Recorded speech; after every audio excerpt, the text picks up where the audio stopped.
Hey everyone, I'm back, and today we're going to be talking about Star Wars Episode 2, Attack of the Clones. And this movie is directed by George Lucas, once again. And it stars Hayden Christensen, Natalie Portman, Ewan McGregor, Samuel L. Jackson, and Christopher Lee, and the list just goes on.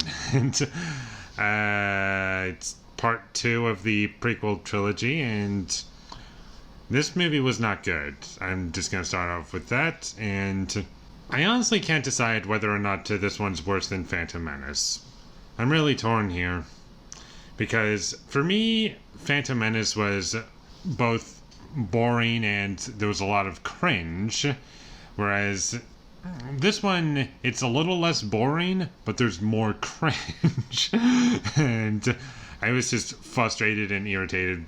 And I just could barely get through the movie, and I have to admit there were points where I just had to just close my eyes and just stop looking at the screen because I was just so embarrassed by what I was watching. And the only really good thing about the movie is the music. I think the music's great, and it's very memorable, and it's the only really good thing about the movie.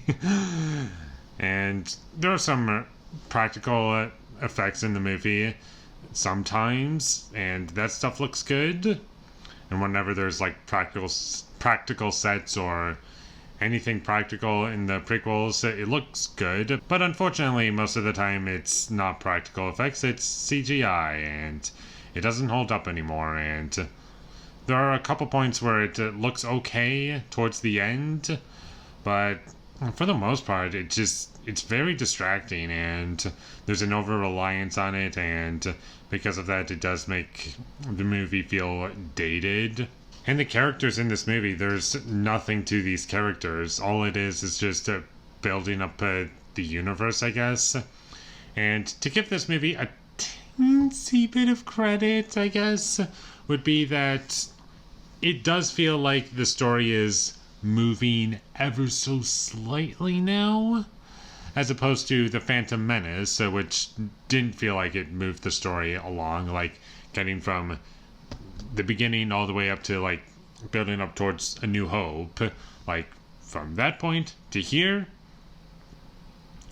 it feels like we're kind of getting started now, kind of. And the only reason I say that is without spoiling anything, it does feel like something's being set up. I'm not saying it pays off in this movie, but it does feel like we're finally getting something. And there are some references to the original trilogy, which kind of got annoying. Luckily, it's not too often.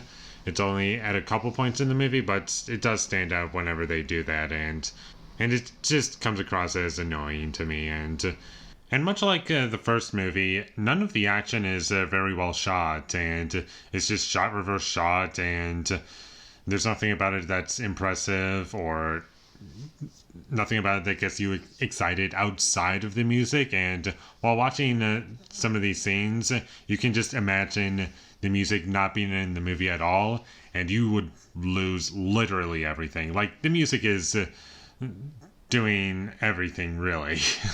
It's not really the characters, except for maybe a couple performances. Like Ewan McGregor, I thought he was trying to make this movie work. Ian McDiarmid, I do like him in the movie as well, but he's not in it a lot.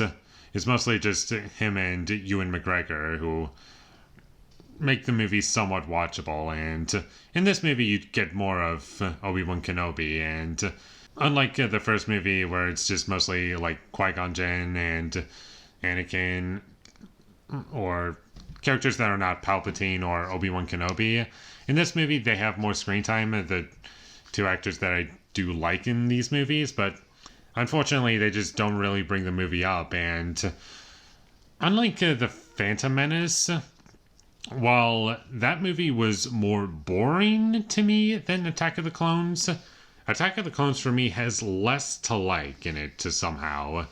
And although I've been praising the music for doing a good job at making something memorable about it, and there's like a couple other things to like about it and appreciate about it, like some of the sound design is kind of fun, and there's some cool ideas. I like some of the character designs as to like what they were kind of going for, like some of the ships, and it's like, you know, it was kind of cool. And I liked seeing different planets that we haven't been to yet, even if there aren't really many of them. That was a little tiny bit of appreciation that I had for the film.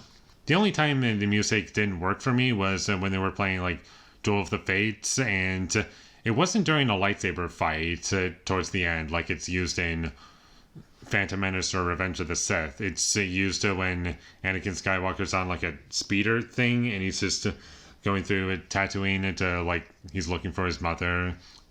And it was kind of odd to place it there because it didn't really feel like it fit with the scene that it was in. And it was a bit distracting and stood out to me as an odd choice. And the romance in this movie, it's been talked about to death about how bad it is because George Lucas apparently was trying to make it like Shakespearean or something. And it doesn't really work here. And also another thing that doesn't really work for me about it is that every character talks like the same character, like in terms of like how everything's presented, and also the actors' performances. Like almost all of them have the exact same tone of voice, which I find to be really distracting. And also putting that in romance for this movie, that also brings it down a lot because it kind of makes it difficult for me to figure out what do characters like about each other. And it just makes it harder to relate to any of these characters or get involved with anything. But for me personally, it kind of depends on the movie and how things are presented. Like in Blade Runner, like I know a lot of people complain about the romance in that movie, but for me personally, it kind of made sense in a way because in that world, it kind of felt like everything's dark and depressing and like, you know, our main character, Rick Deckard, played by Harrison Ford in Blade Runner, him meeting Rachel, and even though it's not like the brightest thing you would ever see, it kind of does feel like something, like he's a little light in his life and like he wants her to be around. And I don't know, like I could understand why he would want her around, and he didn't really want her to leave. And in that movie it had a purpose, whereas in this movie it just doesn't work at all. And I have to mention the villain of the movie is Count Dooku, played by Christopher Lee. Not a bad actor, and I like the idea for the casting, like him being played by Christopher Lee. I like that, but he doesn't really get to do anything. And he doesn't really have a lot of screen time also. And you don't really meet him until, like, I don't know, 2/3 into the movie is when you first get introduced to him, which is really weird. Like, he's the main villain of the movie, I guess, and it takes forever to get to him.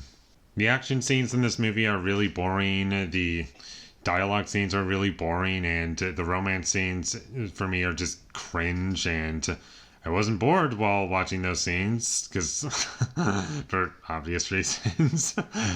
But that's not really a compliment to the movie, and anything that I do like about it is very minute. Is this movie overall worse to me than The Phantom Menace? I honestly don't even know. It's not really better. I'll say that much.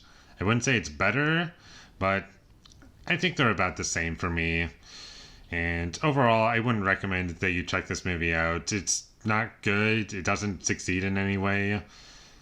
And it was a gigantic waste of time. 2 hours that I will not be getting back. But luckily, I don't have to watch it again. But anyways, with all that being said, I'm going to give Star Wars Episode 2, Attack of the Clones, a 2 out of 10.